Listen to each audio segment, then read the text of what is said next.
pelanggan kita kategori B2C, B2B dan juga B2G. Saya tidak ulang lagi. Oke, ini USP, Unique Selling Proposition. Kalau dalam BMC lebih kurang sama dengan Value Proposition. Apa yang uniknya? Ciri utama. Oke, kita ambil contoh brand yang sedia ada lah supaya kamu lebih senang faham.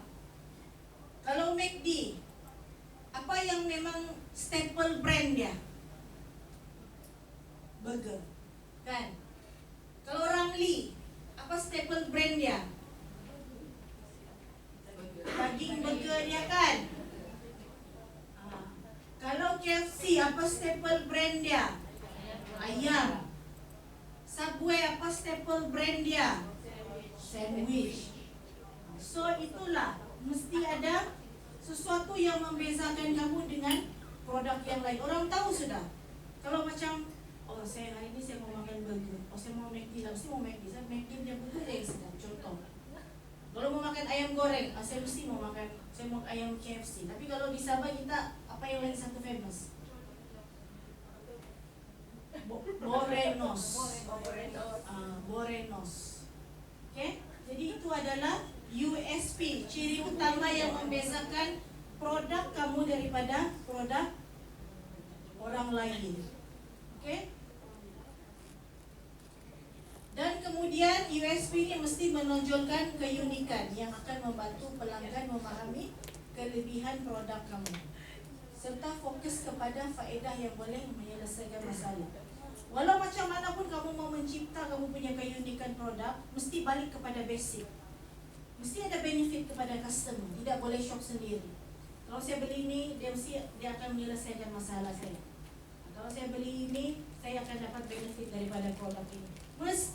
Mesti produk itu memberi kelebihan kepada pengguna, kepada customer. Dia tidak mau kisah kita buat macam mana, kita guna produk premium kah, dia dah mau ambil peduli.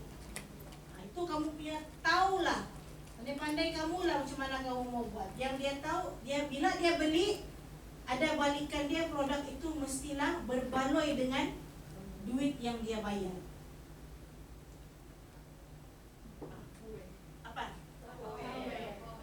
Apa USP dia? Apa USP Tupperware yang memang tiada sama produk lain?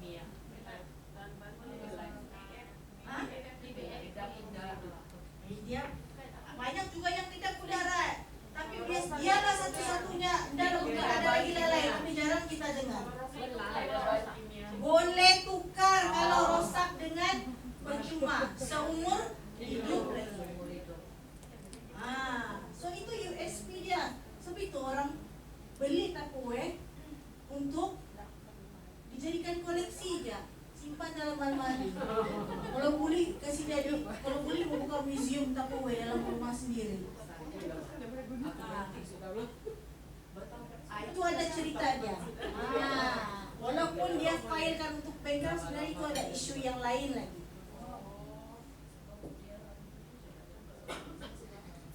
Oke, bagaimanakah strategi positioning? Kedudukan, dia ada 4 strategi. Kedudukan berasaskan quality atau nilai. Maknanya kamu position kamu punya produk itu kerana dia punya quality, kerana dia punya nilai, ataupun kerana berdasarkan harga, ataupun berdasarkan penggunaan ataupun aplikasi, ataupun berdasarkan pesaing. Ini mesti kamu dah faham ni kan? Tak faham, dah faham. Dah pernah pula saya buat. Okay. Ini contoh berdasarkan kualiti atau nilai. Biasanya jenama ini produk ni apa yang dia jual? Kalau macam ni Nike, dia jual jenama dia lah. Konon-konon kalau Nike ni memang kualiti dia bagus. Kalau pakai pun macam ni lah.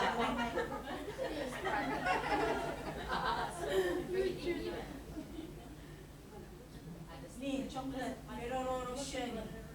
Kalau beli rasa macam aku lah paling kaya, beli coklat paling mahal. Body Viva ni lagi kan, lagi mahal kan.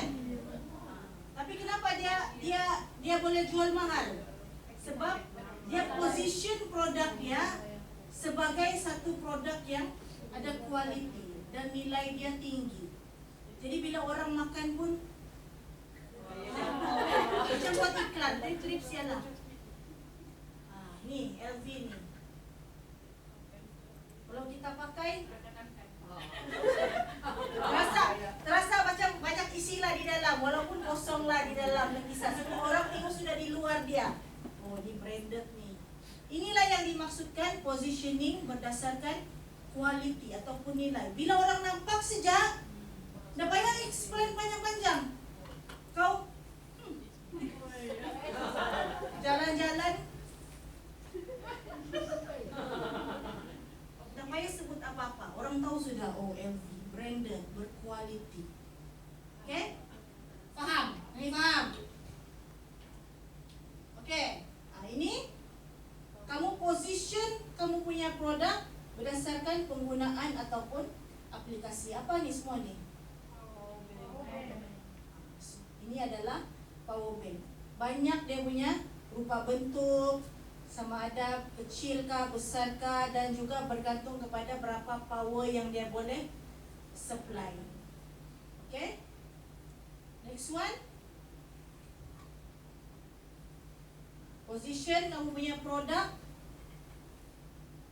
setaraf dengan pesaing yang sudah ada. Kamu memang ini compete. Dia mau compete dia punya competitor. Dia memang position untuk compete to the other competitor. Okay, contohnya ini paling mudah. Dulu ada taksi saja kan? Okay, sekarang dia buat Grab. Samakah konsep? Sama juga, pengangkutan kan? Pengangkutan sama juga. Yang ini apps untuk booking hotel. Yang ini Airbnb ini selalunya apps untuk booking homestay, penginapan sendiri. Dia bukan hotel, dia tidak dimiliki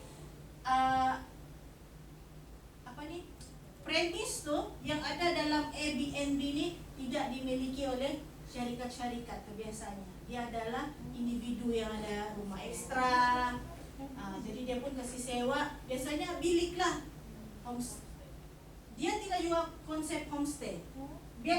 Airbnb ni sebenarnya konsep dia adalah sewa bilik.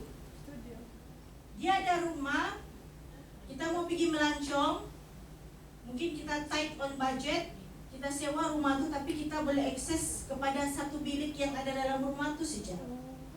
Yang lain tu share bathroom, share kitchen. Kita mungkin tak anggap biasa lah kan. Tapi kalau yang orang putih, dorang punya platform untuk booking accommodation yang paling popular. Sebab itulah ini start dari sana. Dorang mau travel dengan kos yang paling rendah. So dia sewa bilik je. Kalau sewa hotel mahal sikit. Okay? Okay, bagaimana menentukan kedudukan dalam minda pelanggan? Yang pertama, melibatkan bagaimana pelanggan akan mengingati produk anda di antara pilihan lain. Ini kamu kena fikirlah. Macam mana supaya saya punya produk ni orang akan ingat sampai bila-bila. Macam tadi itulah, nampak sia logo tahu. Nampak sia logo tahu sudah apa kita jual. Harga pun dia boleh ingat. Yang kedua, teknik untuk membentuk persepsi dia termasuklah penjenamaan. Macam mana kamu create jenama yang mudah sekali melekat dalam kepala otak orang. Pengiklanan, package produk dan juga perkhidmatan pelanggan. Okay, contohnya logo yang menarik dan slogan yang ringkas, tetapi boleh meningkatkan ingatan pelanggan terhadap produk.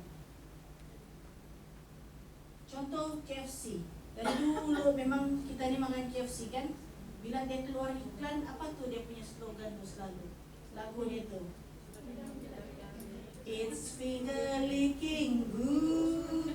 Kan? Sampai sekarang melekat-lekat. Ada lagi satu, jenama Malaysia. Ni kalau saya nyanyi ni, mesti semua orang ingat. Ada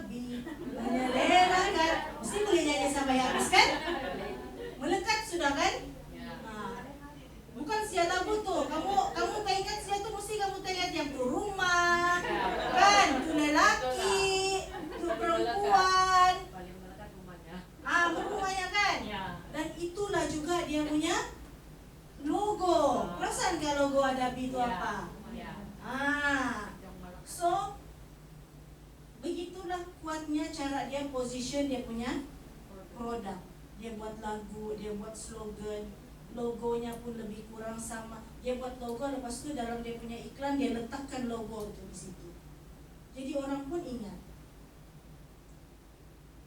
Ya, nih.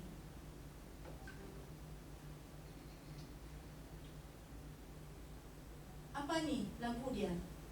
Slogan dia. Minum Anda jadi sehat dan kuat. Tapi saya tidak suka ini. Tak tahu lah di mana dia punya kajian sehat dan kuat nih. Makin kita minum makin kita lemau. Makin kita mau tidur. Manis lagi manis. Kan? Ini pula apa?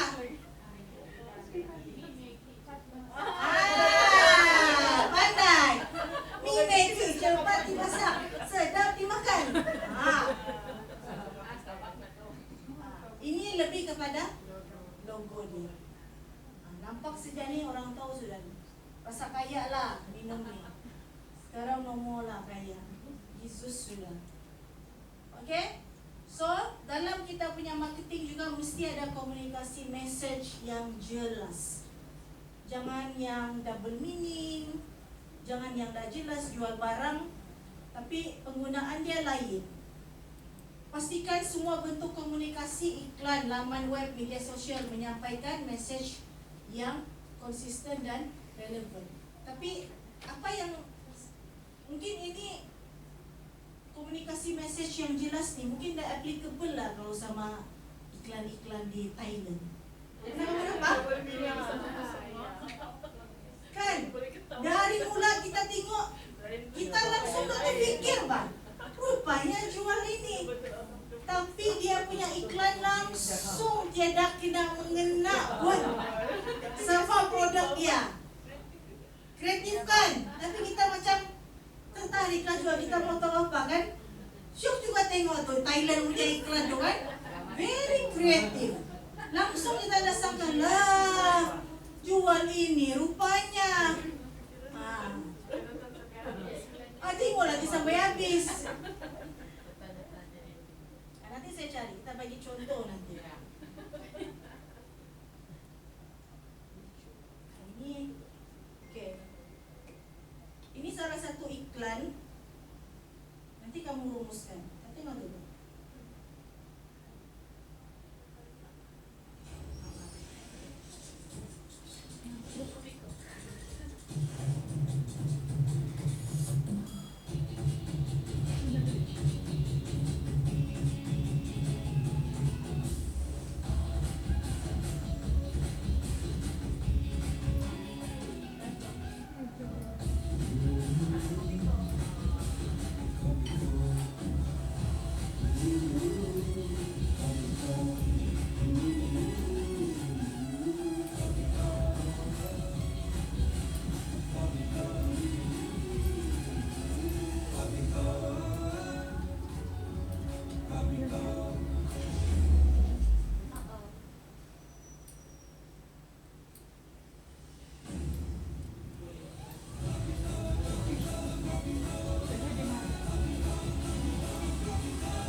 Oke, soalan saya yang pertama. Berapa jenis produk yang kamu boleh nampak dari iklan ini?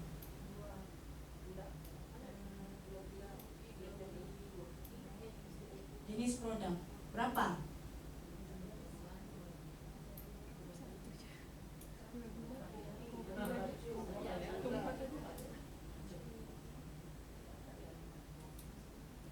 Ada 3. Ya, satu gula-gula yang kecil tu. Kemudian satu lagi serbuk.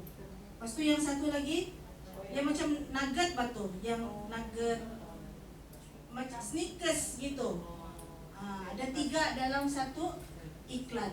Iklannya nampak macam rancak kan? Tapi apa yang orang berlakon di sana? Air tu yang tadi tu lah, yang dalam macam Nescafe tu, serbuk tu. Iklan dia macam menarik kan, orang mengantuk.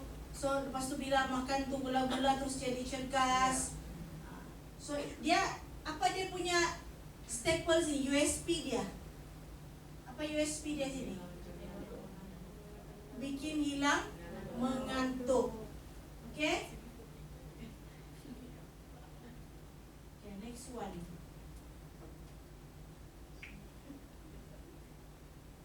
Saya mau kasih tengok kamu cara orang buat iklan. Produk yang sama, tapi macam mana orang buat iklan untuk menarik minat pelanggan.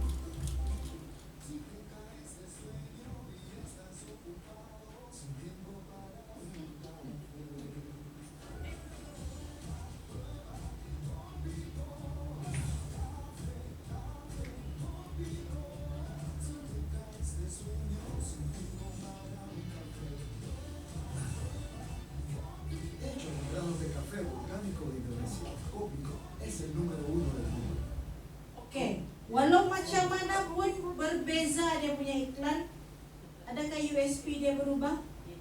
Tidak berubah kan? Kita tahulah asal untuk anu ni, Kopiko ni memang untuk hilangkan ngantuk. Okey.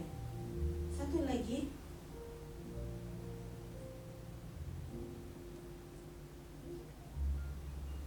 신사수녀 여러분, 우리 커피 한잔 안 할래요? 커피 마실 기분은 아니에요. 저도 지금 커피 탄 기분 아닙니다. 네.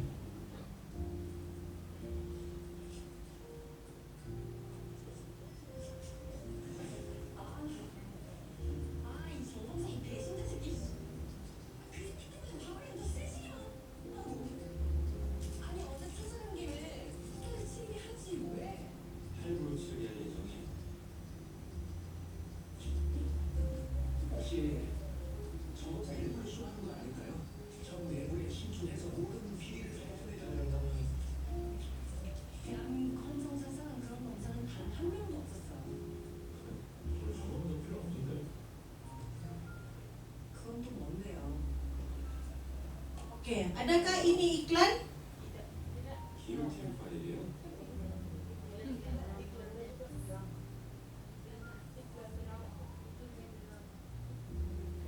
Itu adalah drama kan? Tapi dia buat product placement. Dia tidak secara hard selling. Dia buat product placement di dalam drama. Ada baca dia punya hari kata tadi? Ada. Masih ada USP dia di sana kan? Dia mau minum kopi tapi dia malas mau buat. Minum saja gula-gula, makan saja gula-gula, rasa kopi juga. So USP tetap di sana. So bila kamu buat produk, USP itu biar kekal. Jangan di bulan lain, bulan depan lain, tahun bulan seterusnya lain. Customer pun bingung apa sebenarnya yang dia jual ni. Apa sebenarnya kelebihan produk dia ni. So tetapkan kamu punya USP dalam produk kamu tu, perkhidmatan kamu tu. Kalau rasa belum ada, fikirlah dari sekarang. Jadi setiap kali kamu buat promotion, buat marketing, make sure itu USP ada di dalam kamu punya marketing. Jangan kasih lari dia, jangan kasih tinggal dia.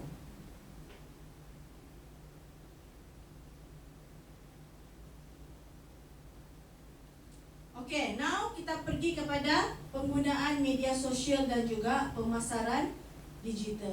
Jadi ini adalah seperti yang kamu sudah tahu adalah media sosial yang popular, yang paling famous untuk kamu buat free digital marketing. Okay, content marketing. Apa itu content marketing? Pemasaran yang melibatkan penyediaan bahan yang bermanfaat dan berkaitan bagi menarik minat pelanggan. Contohnya blog, video panduan, e-book dan juga infografik. So kandungan ini bukan saja bernilai tetapi juga membina kredibiliti dan kepercayaan. Saya ambil contoh Khairul Amin. Pernah nampak dia buat asal buat video mesti cerita mau jual macam Alif Syukri. Lain sikit kan? Dia lebih kepada konten. Apa konten dia? Masak-masak. Langsung tak ada kena mengena dengan daging dendeng dia, dengan sambal dia. Dia masak pelbagai jenis masakan. Tapi that is how dia bina dia punya branding based on content. Jadi bila dia masak,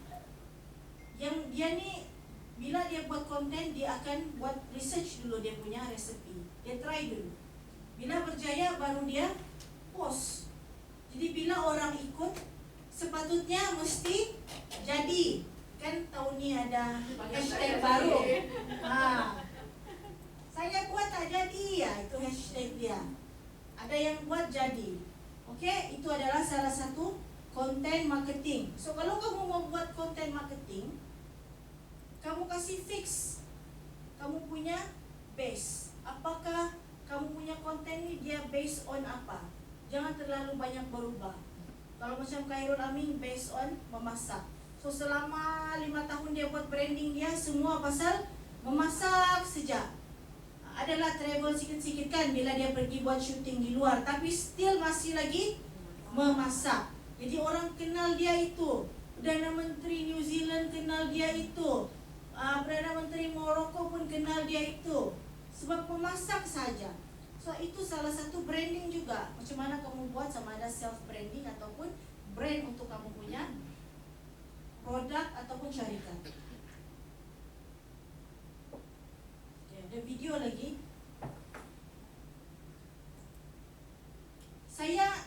Saya suka yang ini. Dan saya memang suka brand ni, jenama ni, cara dia buat marketing, konten marketing dia. Masuk ini.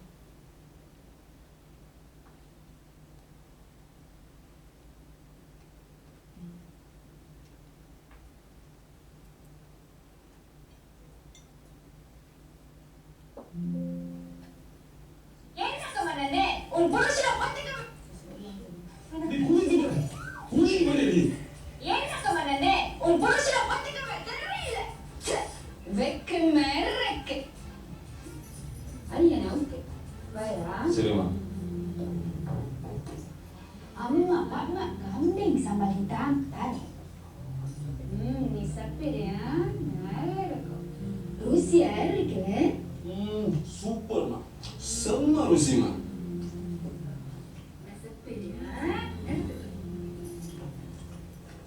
டேய் எங்க உட்காருது அங்க போகாத ரெண்டு வாயா கூட்டலையே எடுத்தும் பார்க்கலையே ஆனால முஞ்சிரிப்பு கொத்துதையா அச்சந்தராட்டினம் போல சுத்துதையா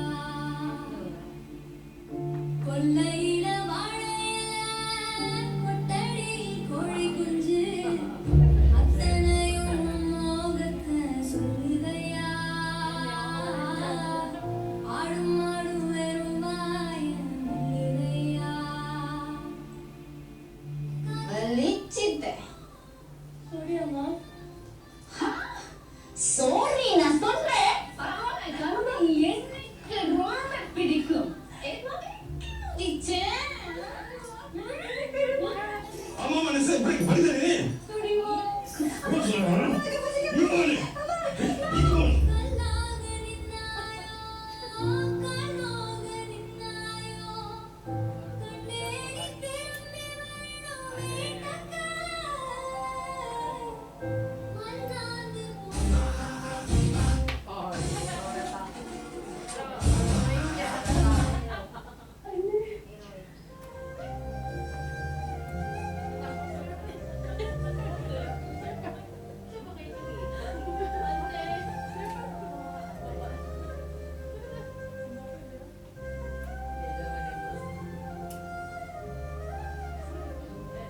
தங்கச்சி ஓகேவா கவலைப்படாம ஆனா எனக்கு தங்கச்சி வா இது அவங்க அம்மா புத்தி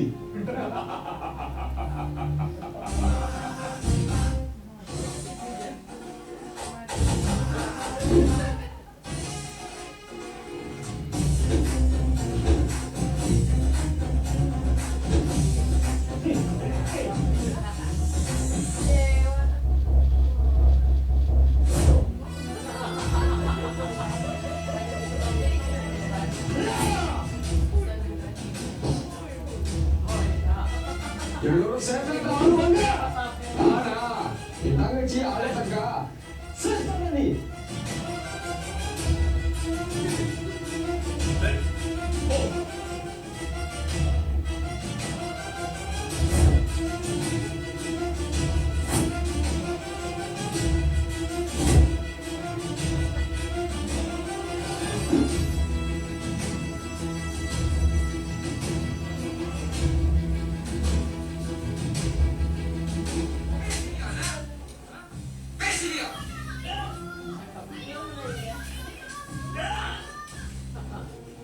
என்னோட குண்டபுட்டா என்னோட சொத்து என்னோட தாதவா நான் இருந்துச்சு. உன்னை சாமாட்டி காட்டிடுவேன்.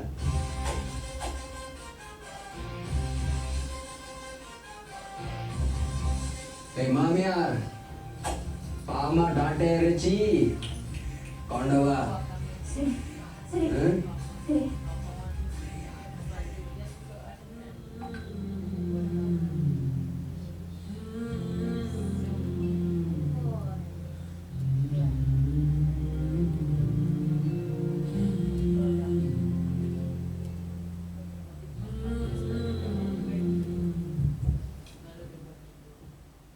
Ini iklan pasal apa ni? Ha? Pasal apa sebenarnya iklan ni? Siapa punya jenama ni? Pak Mat Western. Tapi menarikkah tidak iklan dia? Lain dari yang lain kan? Sudahlah, satu orang pelakon pun tiada yang berbangsa India. Sedih-sedih duduk di tangga makan pun habis satu piring mie sama daging kambing. Orang lari keluar dari rumah bawa pakaian, dia bawa kambing. Sebab ini iklan untuk Pak Mat Western. Dia tidak perlu pun hard selling.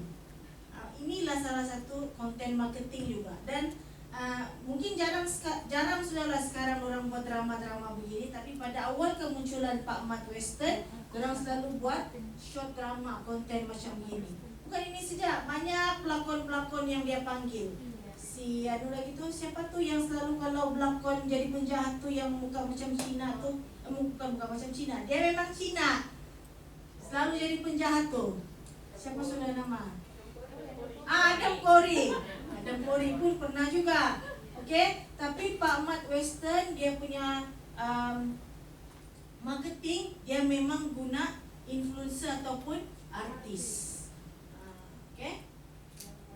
Okey, next adalah engine carian. Apa tu engine carian? Inilah Google, SEO, SEM, Safari, itu yang kita panggil engine carian. Engine carian merupakan alat yang digunakan untuk mencari maklumat di internet. Kalau siapa guna Android, basically memang Google lah. Siapa yang guna Apple, Safari lah. Tapi kalau di China dia ada lagi DuckDuckGo saya dah pasti di mana. Baidu di China. Yahoo masih ada, walaupun pada asasnya dia sudah semakin mau hilang sudah daripada dunia digital. So terdapat dua kaedah utama untuk memastikan laman web atau kandungan Anda muncul dalam hasil carian SEO dan juga SEM. Sebelum itu saya tanya, kamu sudah ada Google Business Profile? Yang ada buat bisnes, especially yang ada premis, wajib ada Google Business Profile. Jadi bila kan kita sekarang, di mana bang kedai Pak Mat Western ni? Google dulu. Tapi kalau kamu tidak buat Google Business Profile, orang tidak jumpa.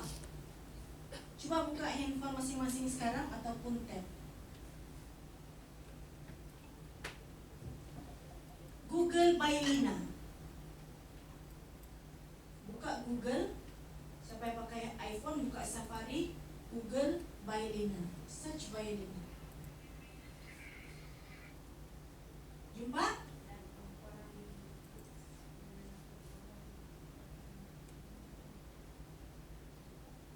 Ada map dia di sana, ada kontak dia di sana, semua ada kan? Itulah Google Business Profile. So kalau kamu sudah buat, jangan buat sekali saja, kasih update dia. Cuma sekarang nih, kadang-kadang ada orang yang jahat betul. bagi 1 star.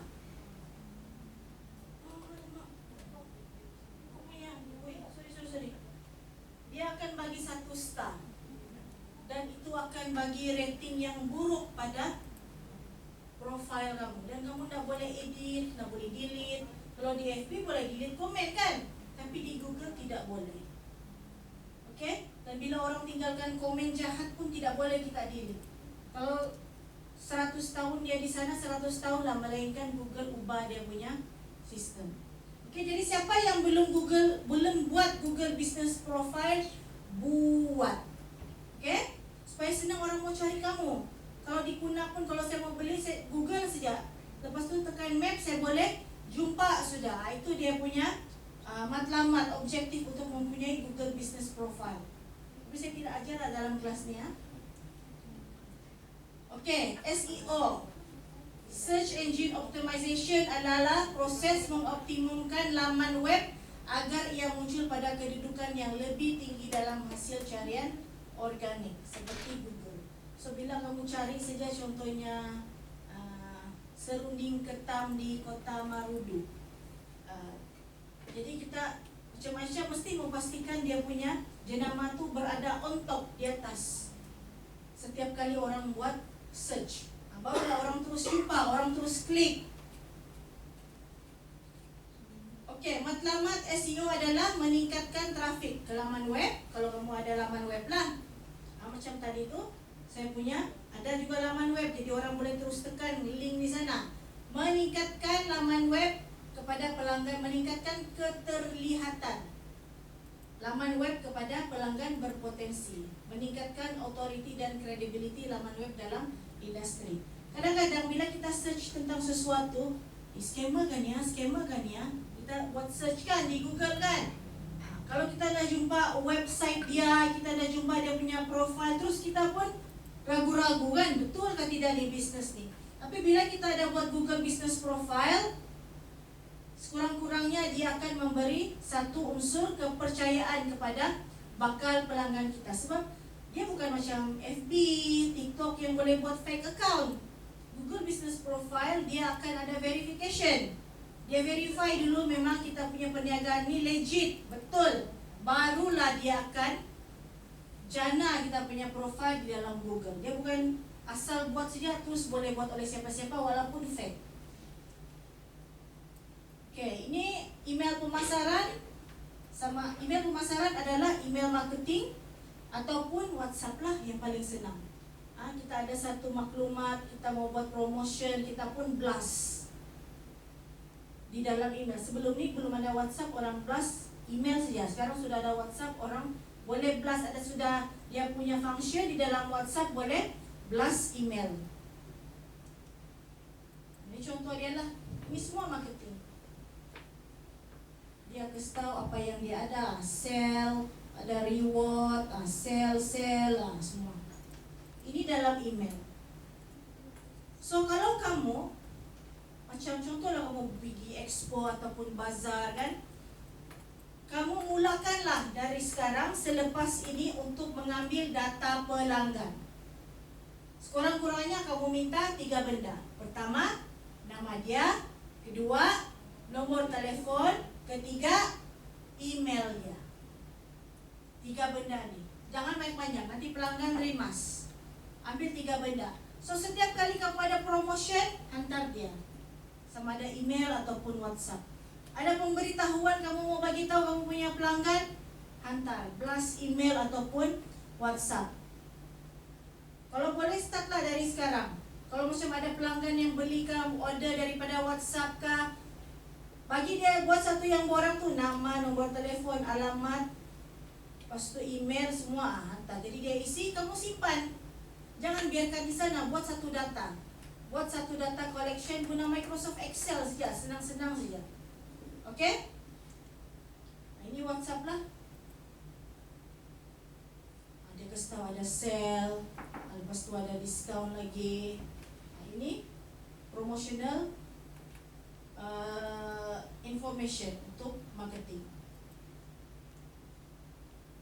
Okey, pengiklanan tradisional dan digital. Apa itu pengiklanan tradisional? Signboard, billboard. Kalau yang digital ada billboard digital juga kan. Oke. Kemudian yang ini pengiklanan digital di laman web, Google Ads ataupun platform-platform yang lain. Tapi berbayarlah. Pengiklanan digital ni selalunya dia berbayar. Kecuali kamu buat dalam kamu punya page sendiri kah, kamu punya profile media sosial sendiri, itu free. Macam ni. Ini one of marketing lah ni. Billboard. Ini signboard. Signboard Jepun. Tapi bila orang nampak, oh kedai ni ada jual. Dia jual apa ni? Ada Nippon, Dulux, Jotun, SKK, KCC, Dulux, semua ada dia jual. Jadi ini salah satu dia punya marketing strategi juga. Ini apa? Flyers. Kalau kamu pergi expo, buatlah satu flyers. Orang limpas bagi saja. Dia bacakan, itu belakang kira. Bagi dulu. Bagi dia satu channel, satu saluran untuk dia mengetahui yang kamu ni kamu ni wujud. Ini apa? Digital marketing. Berbayar nih. Orang-orang yang buat iklan ni free shipping, Tokpa, Coach. Ini bukan Lazada saja nih. Kasih masuk siapa-siapa punya saja.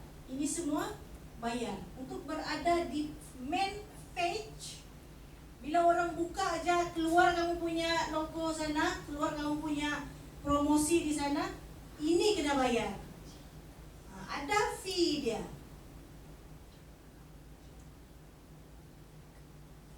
Okay, branding. Barulah kita masuk branding.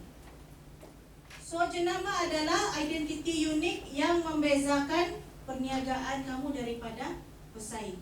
Walaupun jual produk yang sama. Fokus kepada logo, warna, slogan dan gaya komunikasi yang ingin disampaikan kepada pelanggan. Gaya komunikasi itu macam Pak Mat Western lah. Selalu dia berkomunikasi dengan pelanggan melalui konten marketing selalunya. Dan sekarang dia banyak buat live juga. Dan jenama yang kuat memberi kesan positif kepada pengalaman pelanggan yang akhirnya boleh meningkatkan kepercayaan dan kesetiaan kepada perniagaan. Jenama juga mestilah ringkas, mudah diingati dan relevan. Dan juga jenama perlu karakter. Nanti saya bagi nota ni. Macam mana jenama perlu karakter? Nanti kita tengok. Ini kita panggil brand archetype. Saya belum rasa ada mana-mana orang yang buat kursus ke apakah pasal brand archetype. Mungkin macam kurang lah orang yang buat kursus pasal branding di Sabah ni. Betul atau tidak? Apa ini brand archetype? Ini adalah simbol karakter ataupun persona yang digunakan dalam penjenamaan untuk menyatakan identiti dan mewujudkan hubungan emosi kepada sasaran pelanggan. Kalau kamu Google, kamu akan jumpa ni, mungkin lebih jelas lah. Okey. Dari segi, kita lihat daripada segi inilah paling senang, warna. Okay. Yang ini warna pink, merah, pink, ini purple lah. So ini warna ni dia melambangkan intimacy, keintiman. Warna pink ni pleasure, kenikmatan. Warna purple sikit ni belonging, rasa dipunyai. Cuba tengok macam paling senang. Okey, yang ini. Dia selain daripada warna, dia ada 4 karakter. Yang pertama, a spiritual journey. Yang kedua, leave a mark. Yang ketiga, provide structure.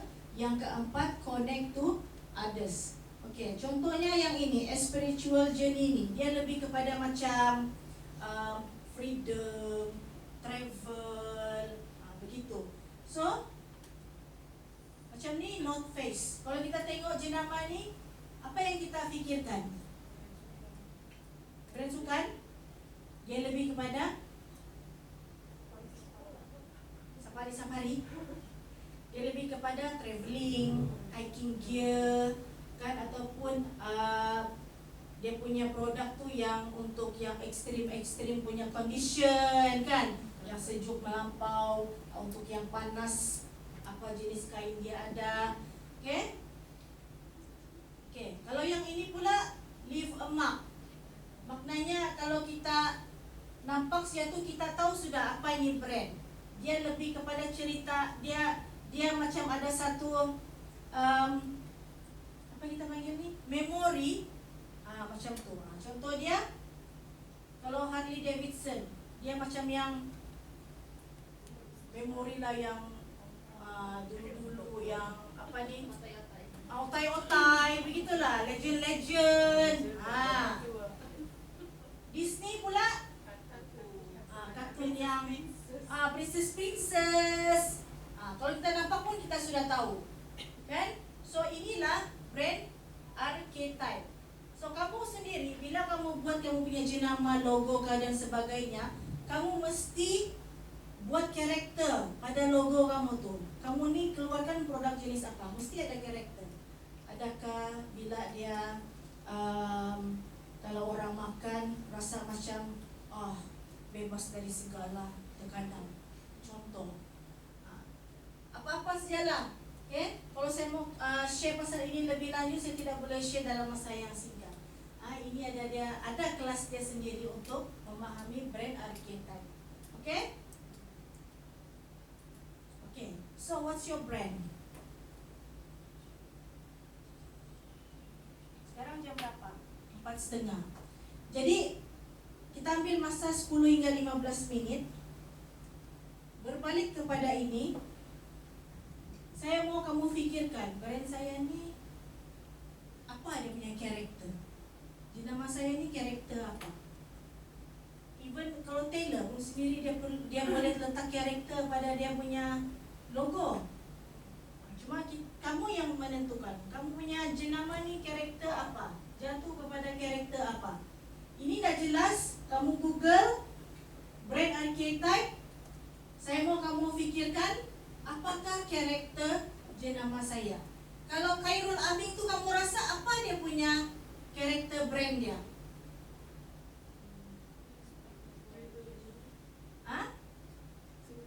Mana satu?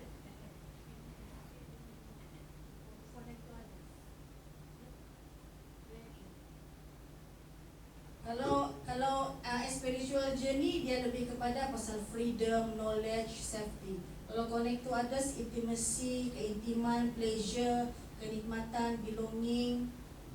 Kamu rasa apa?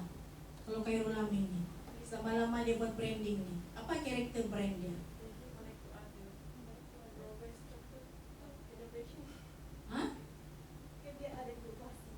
Yang mana? Ya, innovation kan? Tapi kalau saya rasa Khairul Amin tu brand dia lebih kepada spiritual journey. Sebab dia ada knowledge.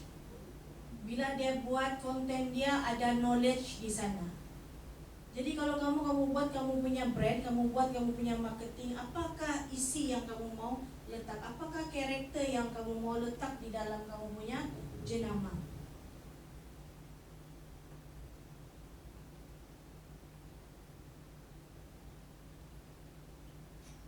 Coba fikirkan 10 hingga 15 minit sebelum kita beredar balik ke bilik, kita tamatkan kita punya kelas pada hari ini.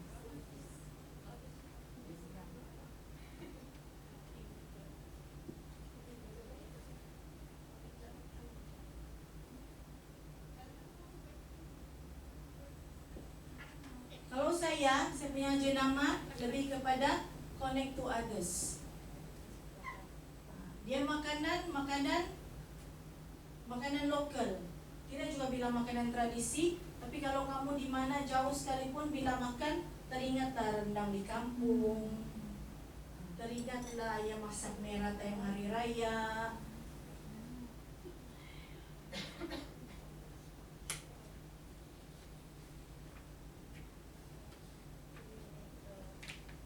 Selalunya usahawan nih, bila dia buat jenama, bila dia buat brand, sambung nama anak, sambung nama laki bini, dia macam tiada makna brand tu. Cuba seolah-olah brand tu sebuah entiti. Bagi dia karakter, bagi makna pada nama dia.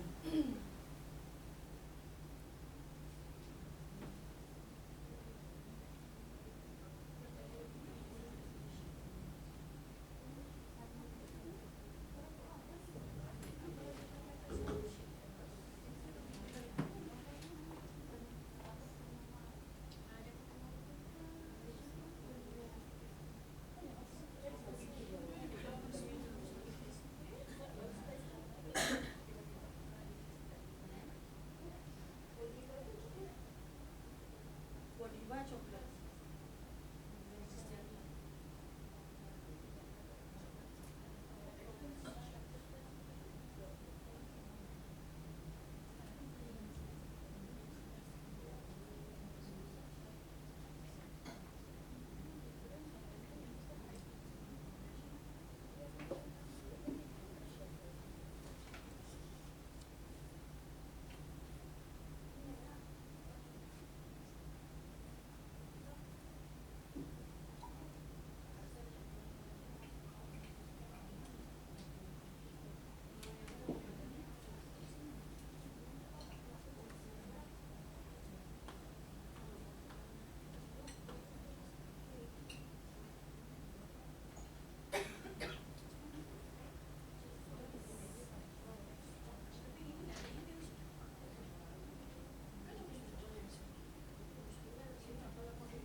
Masa saya cipta saya punya logo kan, saya mau share lah pengalaman saya. Saya lukis.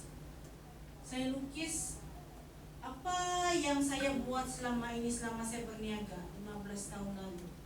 Tahun 2016 lah saya cuba create saya punya jenama. Apa yang telah saya buat? Apa sebenarnya intipati jenama saya ini berkenaan dengan apa? So dia memang lebih kepada makanan, jadi saya lukis. Dan akhirnya saya generate kepada digital. Saya hire designer, saya kasih gambar saya punya lukisan tangan, saya pakai warna color pensel saja, warna kayu tu. Saya cakap, tolong kasih jadi ini digital. Jadi dia pun kasih jadi digital. Tapi time tu saya pakai warna-warna pastel dan dia lebih daripada 5 warna. Jadi bila saya ikut kelas branding daripada brand strategist, jadi brand strategist Babas, KFC, barulah saya dapat tahu bahawa untuk warna ni paling bagus guna maksimum 2 ataupun 3. Suku kata guna 3 ataupun 2. Dan saya pun ubah. Saya ubah je nama saya, pergi yang sekarang ni lah, yang baru. Tapi masih mengekalkan apa yang saya buat dari dulu, iaitu memasak. Dia masih lagi nampak logo bowl tu, mangkuk. Saya punya logo tu, logo mangkuk. Dengan ni tak? Tidak, Dengan ni? tiada mi. Saya kasih tengok dulu, kamu saya share saja dulu.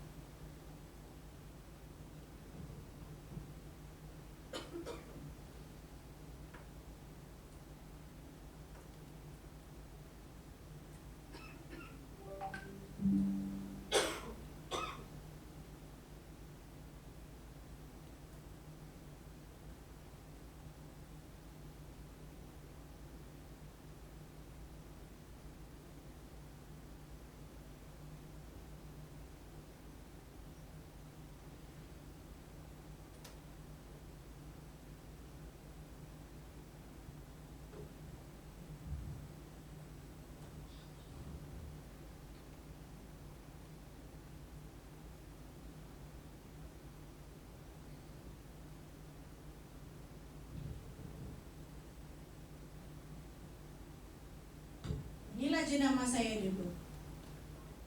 Jenama, logo saya. Saya lukis nih. Mula-mula saya lukis. Ini periuk asalnya. Tengok ni warna 1, 2, 3, 4, 5, 6 6 lah. Kira ini satu warna lah dengan ini. Ini pemegang. Lepas tu tulisan by Lina. Kemudian saya ubah logo saya. Masih lagi ada mangkuk. Kemudian tulisan yang lebih mudah dibaca. Mula-mula saya buat ni, I ni, dia ni whisk tahu whisk, pemukul telur. Bila orang tengok, dia baca Balina. Dia tertinggal itu I. So kamu mesti pastikan orang boleh baca dengan jelas kamu punya jenama. Jangan guna tulisan yang terlampau bersambung-sambung-sambung. Jadi barulah customer boleh ingat, melekat dalam kepala kamu punya nama, jenama dan juga kamu punya logo. Warna ada sekali, semua orang boleh ingat. Ingat, penjenamaan ini penting. Dia mungkin nampak simple je lah buat logo sejak pun. Tapi logo inilah yang boleh melekat. Even kalau kita sudah meninggal pun satu hari nanti, dia masih lagi melekat sampai bila-bila. Macam tu KFC. Mana sudah ada si Mr. Colonel tu kan? Dah hidup sudah, tapi masih lagi orang tahu logo KFC ni macam mana. Okey? Jadi lepas ni, cubalah